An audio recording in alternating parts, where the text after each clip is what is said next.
Shalom, selamat pagi buat kita semua, saudara-saudara yang terkasih. Sebelum kita memulai aktivitas kita pada pagi hari ini, terlebih dahulu kita mendengarkan firman Tuhan. Kita berdoa. Terima kasih Bapa di sorga, karena anugerah yang sudah kami terima pribadi lepas pribadi. Tuhan masih memberi napas kehidupan untuk kami, hingga kami memperolehnya dengan sukacita. Sebentar Tuhan, kami akan mendengarkan sebagian daripada firman. Kiranya berfirmanlah, kami akan mendengarkannya. Amin. Bapak, Ibu, saudara-saudara yang terkasih, firman Tuhan yang menjadi renungan kita untuk hari ini tertulis dalam Matius 24 ayat 31. Matius 24 ayat 31, demikian bunyi firman Tuhan. Dan ia akan menyuruh keluar malaikat-malaikatnya dengan meniup sangkakala yang dahsyat bunyinya, dan mereka akan mengumpulkan orang-orang pilihannya dari keempat penjuru bumi, dari ujung langit yang satu ke ujung langit yang lain. Dan ia akan menyuruh keluar malaikat-malaikatnya dengan meniup sangkakala yang dahsyat bunyinya, dan mereka akan mengumpulkan orang-orang pilihannya dari keempat penjuru bumi, dari ujung langit yang satu ke ujung langit yang lain. Demikian bunyi firman Tuhan. Ketika seseorang menyaksikan iman, setelah pendeta membacakan nats atau memberi hata si paingot, lalu diteruskan dengan pembacaan, hendaklah engkau setia sampai mati, dan aku akan mengaruniakan kepadamu mahkota kehidupan. Hendaklah engkau setia sampai mati, dan aku akan mengaruniakan kepadamu mahkota kehidupan. Wahyu 2 ayat 10c. Yang artinya setiap orang yang telah menyaksikan imannya harus setia kepada Tuhannya. Apapun kondisi yang dihadapi dan dialaminya di dunia ini, selama kita masih bernapas. Dalam ayat itu dikatakan tidak ada batasnya untuk kita setia, baik waktunya, kondisi yang kita hadapi, serta yang lainnya. Kita harus mengerti ayat ini mengatakan sampai mati, sampai Tuhan masih memberi kita napas kehidupan. Karena apa? Karena banyak orang yang tidak setia meninggalkan Tuhannya atau kepercayaannya. Karena apa? Oleh sebab cintanya kepada seseorang, tawaran jabatan, tawaran pekerjaan, tawaran bisnis, dan lain sebagainya yang membuat kita murtad. Dengan kata lain, dengan firman Tuhan tadi, kita diajak untuk selalu tetap setia terhadap Tuhan, kondisi apapun yang kita hadapi di dunia ini. Karena apa? Dunia ini dan yang ada di dalamnya hanya sementara saja, tidak ada yang kekal. Dunia ini hanya sementara saja, tidak ada yang kekal. Dalam pasal ini kita melihat Tuhan Yesus bernubuat tentang Yerusalem akan hancur dan kedatangan Anak Manusia yang waktunya tidak seorang pun tahu selain daripada Allah Bapa sendiri. Kita tahu yang sudah dibuatkan itu pasti akan terjadi.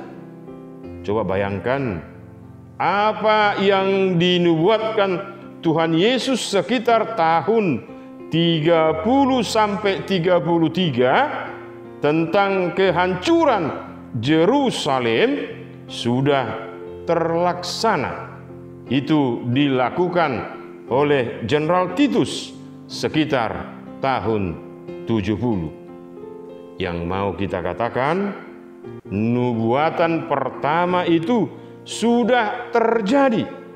Sekarang nubuatan tentang kedatangan Anak Manusia ke dunia ini untuk menghakimi orang yang hidup dan orang yang mati.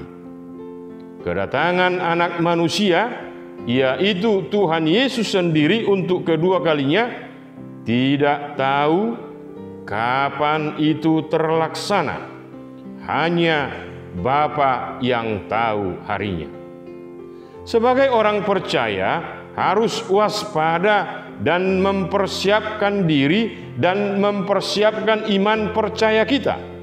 Kalau hal itu terjadi dan setiap saat iman kita pun sudah siap.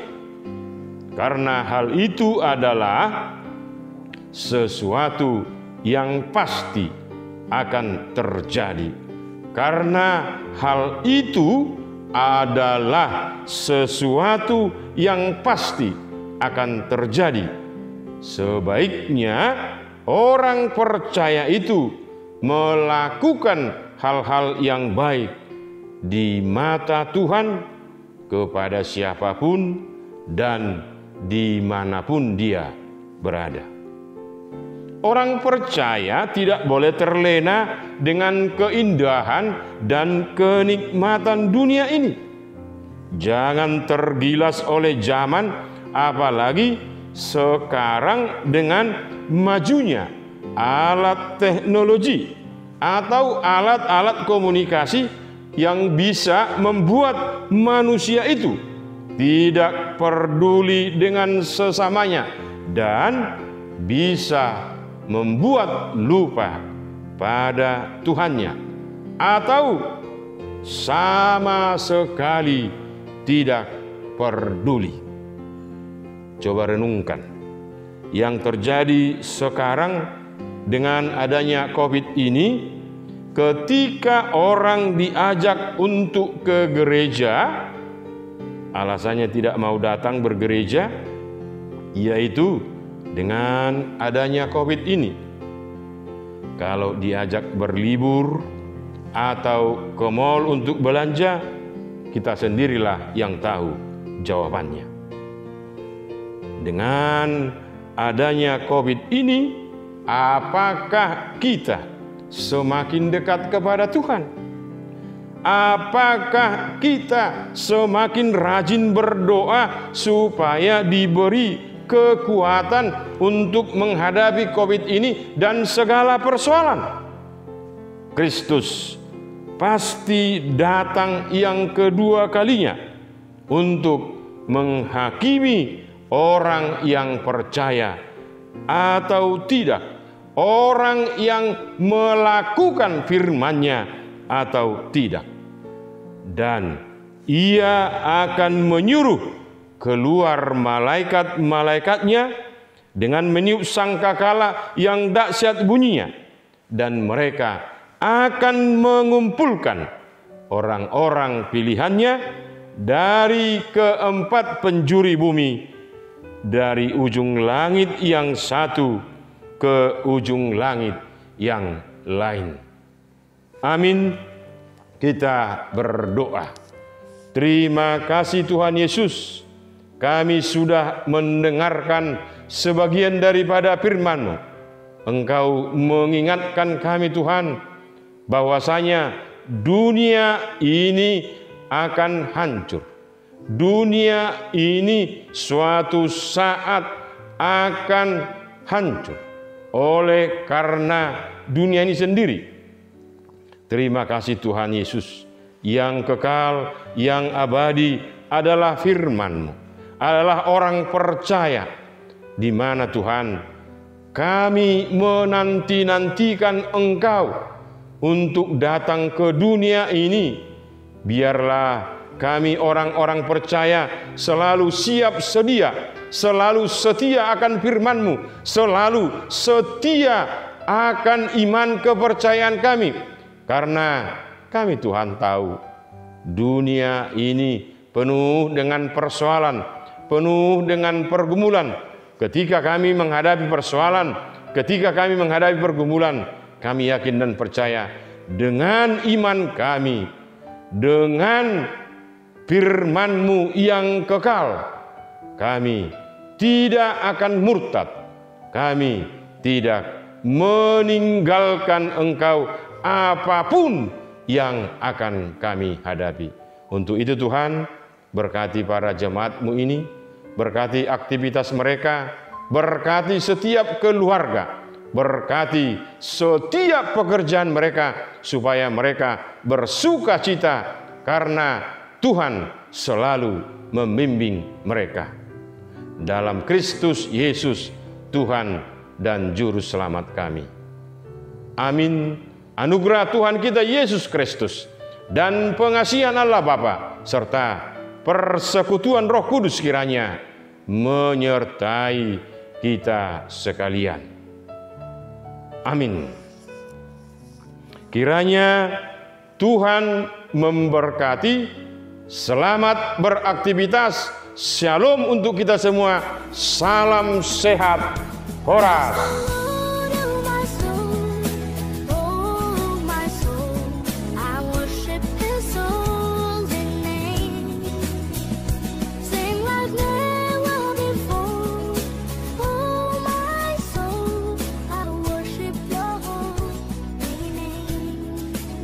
Yes, I will worship